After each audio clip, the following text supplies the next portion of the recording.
दर्शन किए हैं। अगर कोई ऐसी स्थिति होती है तो यहाँ से हमारी पूर्वी सीमा की चुनौतियों को भी बखूबी उन चुनौतियों से निपटा जा सकेगा। बगल के यहाँ के जो हमारे पड़ोसी मुल्क है, चाहे नेपाल हो चाहे भूटान हो, उनकी सीमाएं और उसके आगे जो उनकी सीमाएं, आप ये समझ के चलिए कि अगर पूर्वांचल का इतना ये क्षेत्र सुल्तानपुर अब तक बहुत सारी विशिष्ट था, व्याख्यायित था, स्थापित था, राजनीतिक महत्वपूर्ण का ये हो जाएगा जहाँ पर एक इसका उद्घाटन कर चुके हैं। बहुत ही खास तस्वीरें जिसमें कि भारतीय वायुसेना का ये विमान वहां पे पहुंच चुका है। और जैसा कि हम आपको बता रहे हैं कि इस एक्सप्रेसवे में ये एक एयर स्ट्रिप भी बनाया गया है ताकि किसी भी आपातकालीन स्थिति में अगर कोई विमान यहाँ पे लैंड करना चाहे या फिर यहाँ से टेक ऑफ करना चाहे, इसकी भी व्यवस्था इस पूर्वांचल एक्सप्रेसवे पर की गई है। ये तस्वीरें बहुत ही खास तस्वीरें पूर्वांचल एक्सप्रेसवे की, जिसका जिक्र हम आपसे कुछ देर पहले भी कर रहे थे और इसी एक्सप्रेसवे का प्रधानमंत्री उद्घाटन करने वाले हैं। कुछ ही लम्हों में हम आपको वो तस्वीरें भी दिखाएंगे जब प्रधानमंत्री इस एक्सप्रेसवे को राष्ट्र को लोकार्पित करेंगे, समर्पित करेंगे। और इस एक्सप्रेसवे पर एक एयर स्ट्रिप भी बनाया गया है ताकि इस एयर स्ट्रिप के जरिए अगर कोई विमान आपातकालीन स्थिति में अगर वहां लैंड करना चाहता है या फिर वहां से वो टेक ऑफ करना चाहता है तो बहुत ही आसानी के साथ वो ये कर सकता है। ये आप देख सकते हैं, बहुत ही हेवी वजनी ये विमान, हरक्यूलिस विमान इस एयर स्ट्रिप पे, पूर्वांचल एक्सप्रेसवे के इस एयर स्ट्रिप पे उतरता हुआ आपने इन तस्वीरों में देखा। बहुत ही महत्वपूर्ण ये कार्यक्रम पूर्वांचल एक्सप्रेसवे और उसके जरिए ये तमाम तस्वीरें। ये C-130 हरक्यूलिस विमान पूर्वांचल एक्सप्रेसवे पे उतर चुका है और अब से कुछ ही लम्हों के बाद प्रधानमंत्री इस एक्सप्रेसवे का उद्घाटन करने वाले हैं। और हम आपको दिखाएंगे उन तस्वीरों में एक बहुत ही बेहतरीन एयर शो का भी यहाँ पे आयोजन किया जाएगा, जिसमें ये कहा जा रहा है कि इस एयर शो में फाइटर एयरक्राफ्ट मसलन सुखोई, जैगुआर और मिराज जो है वो फ्लाई पास्ट करते हुए आपको नजर आने वाले हैं। अब से कुछ ही लम्हों के बाद वो तस्वीरें भी हम आपको लाइव दिखाएंगे जिसमें कि भारतीय वायुसेना के जो फाइटर जहाज हैं, मसलन सुखोई विमान, जैगुआर, मिराज, ये तमाम वहाँ पे फ्लाई पास्ट करते हुए नजर आएंगे। इसी लिहाज से इन्हीं चीज़ों को मद्देनजर रखते हुए यहाँ पे इस एयर स्ट्रिप का निर्माण किया गया है। ये पूर्वांचल एक्सप्रेसवे का ये एयर स्ट्रिप, और आप इन तस्वीरों में बहुत ही ये शानदार, दिल को खुश कर देने वाली ये तस्वीरें। और आपको बता दें, बहुत ही महत्वपूर्ण ये कि जुलाई 2018 और ये नवंबर 2021 का वर्ष, सिर्फ 3 साल के बहुत ही कम वक्त में इस एक्सप्रेसवे का निर्माण पूरा कर लिया गया है। साल 2018 जुलाई महीने में प्रधानमंत्री ने इस एक्सप्रेसवे की नींव रखी थी और आज वो इस एक्सप्रेसवे का उद्घाटन करने के लिए वहां पे अब से कुछ ही देर के बाद वो पहुंचने वाले हैं।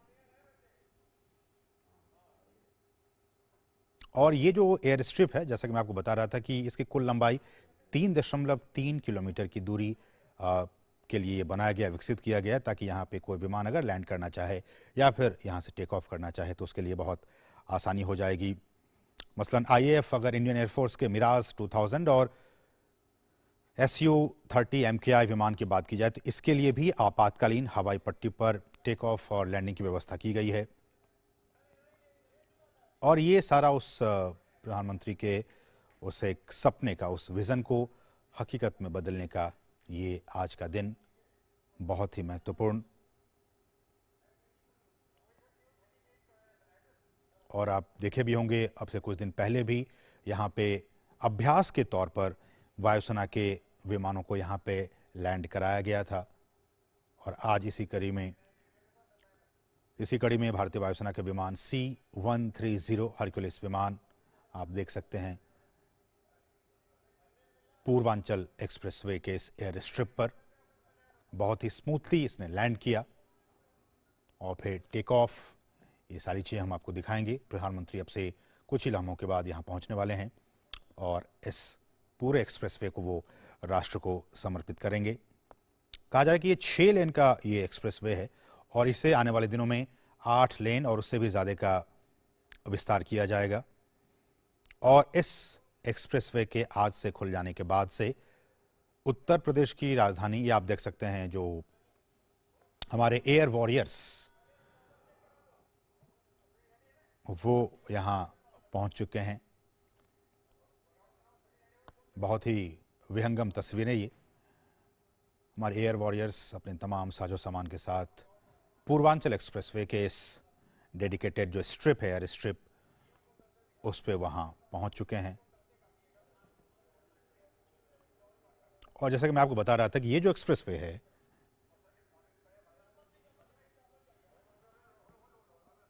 ये उत्तर प्रदेश की राजधानी लखनऊ से जो अगर आप पूर्वांचल में गाजीपुर की तरफ जाएंगे तो उसकी अभी क्या है कि अभी बहुत टाइम ज़्यादा वक्त लगता था, लेकिन अब इस पूर्वांचल एक्सप्रेसवे के खुल जाने के बाद से जो 6 घंटे का वक्त लगता था उसको अब महज 3.5 घंटे का हो जाएगा। तो आप सिर्फ 3.5 घंटे में राजधानी लखनऊ से गाजीपुर तक पहुंच पाएंगे। और ये एक्सप्रेसवे उत्तर प्रदेश के 10 जिलों से होता हुआ गुजरेगा।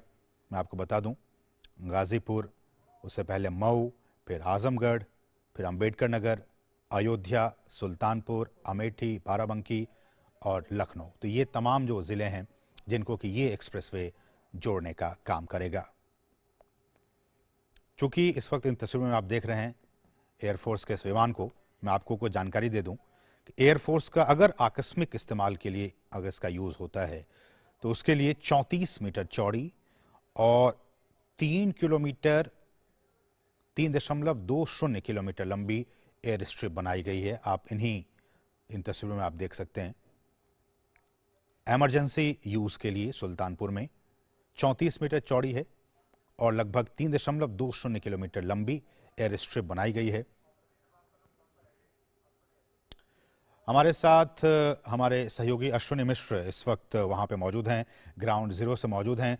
अश्विनी नमस्कार। और सबसे पहले तो यही कि जो हम तस्वीरों में देख पा रहे हैं, पूर्वांचल एक्सप्रेसवे पे भारतीय वायुसेना का जो C-130 हरक्यूलिस विमान है वो लैंड किया और तमाम वो चीज़ों को हम देख पा रहे हैं। कुछ एक्सप्लेन कीजिए हमारे दर्शकों के लिए, कितनी खासियत है? क्योंकि आज पूर्वांचल को नया एक्सप्रेसवे मिल रहा है, साथ ही साथ आज पूर्वांचल को विकास का गेटवे मिल रहा है, पूर्वांचल के विकास का गेटवे खुल रहा है, गति और प्रगति का प्रवेश द्वार खुल रहा है। लखनऊ से गाजीपुर की दूरी सिर्फ घंटों में कम हो जा रही है। उसके अलावा दिल्ली तक की दूरी महज 10 घंटे में तय की जा सकेगी। इसके साथ साथ बेहतरीन पक्ष ये है, शानदार पक्ष ये है, 3.2 किलोमीटर लंबा सुल्तानपुर के अरवल कीरी करवत क्षेत्र में पूर्व भारत सटा हुआ क्षेत्र है। निहायत पिछड़ा क्षेत्र, निहायत उपेक्षित क्षेत्र, पूर्वांचल का पूरा क्षेत्र में उपेक्षित है। जहाँ पर ये स्पेशल एयर स्ट्रिप इस पर बनाई गई है पूर्वांचल एक्सप्रेसवे पर, आपातकालीन स्थितियों में या फिर रणनीतिक जरूरतों के मुताबिक या फिर राष्ट्र की गौरव के लिए जब भी जिस तरीके से हमारे रणबांकुरों ने अपने प्रदर्शन किए हैं, अगर कोई ऐसी स्थिति होती है तो यहाँ से हमारी पूर्वी सीमा की चुनौतियों को भी बखूबी उन चुनौतियों से निपटा जा सकेगा। बगल के यहाँ के जो हमारे पड़ोसी मुल्क है, चाहे नेपाल हो चाहे भूटान हो, उनकी सीमाएं और उसके आगे जो उनकी सीमाएं, आप ये समझ चलिए कि अगर पूर्वांचल का इतना ये क्षेत्र सुल्तानपुर अब तक बहुत सारी विशिष्ट था, व्याख्यायित था, स्थापित था, राजनीतिक महत्वपूर्ण का ये हो जाएगा जहाँ पर एक इसका उद्घाटन कर चुके हैं।